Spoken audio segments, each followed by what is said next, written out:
he's trying to get behind there.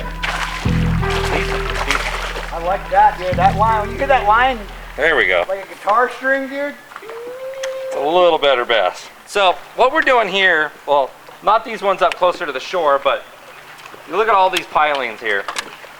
We're out in about 8 foot of water, and I'm flipping them, and Travis is yo-yoing a lipless crankbait.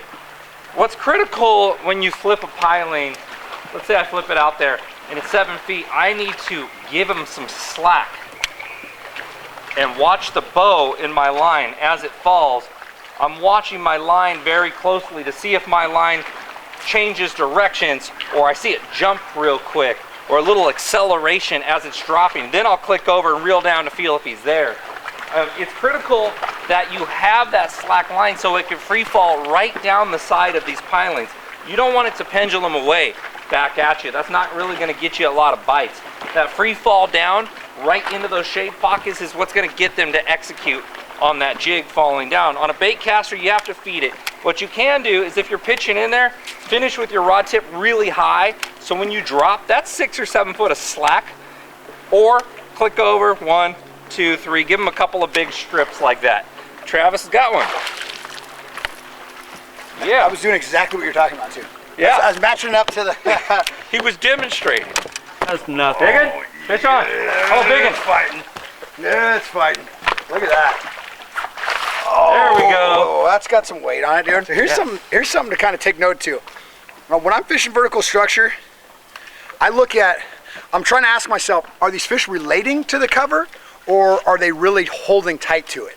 And we just came through here. I was throwing the lipless, and I was kind of fan casting, I'm yo-yoing it, but I can't get it too tight to this cover because I'm gonna end up snagging it and stuff. So I'm fishing more around it to see if there's fish just kind of hanging around. Nick is throwing his cast right up in the shade, right up against it, letting it fall right down against the pillars. He got some big bites through here. I caught some little fish. So as we're gonna turn around and go back through here, I picked up and put a jig, and the first real piling we came to, we catch a better fish. So. And it's not so much the lure. Don't get caught up in so much the lure. It's what you can do with it. Lures are tools. Keep them in mind that they are tools. Not only are you often just trying to imitate what they're eating, but you're also using a tool like this that you can place up there, a real heavy weed guard that you can keep around all those snags and abrasions and everything in there. That's a tool. The jig is a tool. His lipless crankbait, exposed treble hooks, can cover water a lot better than this. It's a tool for that. Decent fish. Oh, wow. Decent fish. Wow, wow, wow. Wow, Nick. Yeah! He's boat flipping. Boat flipping?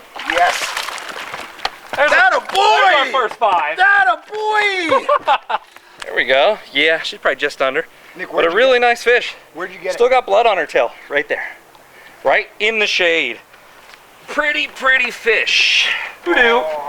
There's one. Oh, there's one, dude. We found the big one. We found the big one. Come on. Oh, yeah. Oh. Okay, that's even better. There's a 6.5, 7. Yeah. Dude. Yes. Look at that. Okay, now we're in the game. Too. Now we're in the game.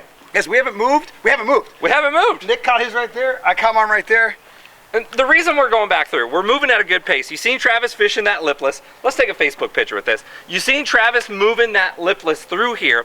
So he's going at a better pace. So I'm flipping probably maybe 20% of these posts coming through, and going back through a lot of time, just being more thorough and going back through or changing your angle is giving these fish a new look. Yep. And that's exactly what we did. We didn't just blow on to the next thing. We got our clue, we slowed down and picked it apart, and there you go, just like that.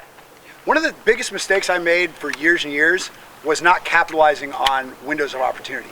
There were so many times that I could count that I'd catch a good fish, and I'd blow off. I'd take some Facebook pictures and stuff, and then I'd pick up where I, finally got going again and keep fishing, and not realize if you find a spot, especially with Clear Lake, man, you find a good spot, just, hammer down. Take it for all it's worth. So this fish is going in the live well. If you just listen to what Travis said, just for a few minutes, and we can get a picture later on.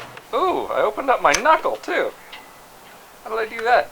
Look at that. Oh, that was probably a bigger one. Oh, look at all this. Oh, that's bloody. Oh, no.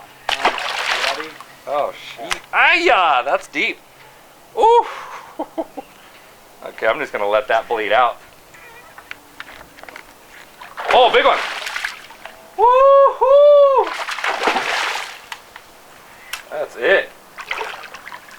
yeah. Oh, get in the boat. Get in the boat. Yeah. Okay, so our 22 went to about 25, 26. I should have gave him the blood fist pound. Well, Travis, That's a birthday present right there. that's a birthday present right there. A solid 5.5, close to 6. Another one about 6.5, close to 7.